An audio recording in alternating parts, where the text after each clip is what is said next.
മിശിഹായുടെ ദിവ്യാത്മാവേ എന്നെ ശുദ്ധീകരിക്കണമേ.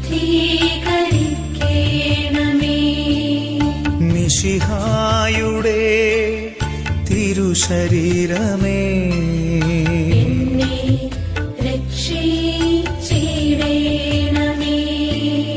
മിശിഹായുടെ തിരുരക്തമേ എന്റെ ലഹരിയായിടണമേ.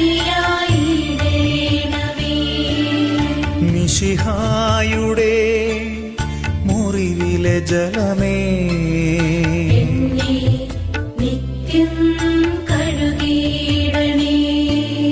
മിശിഹായുടെ കഷ്ടങ്ങളെ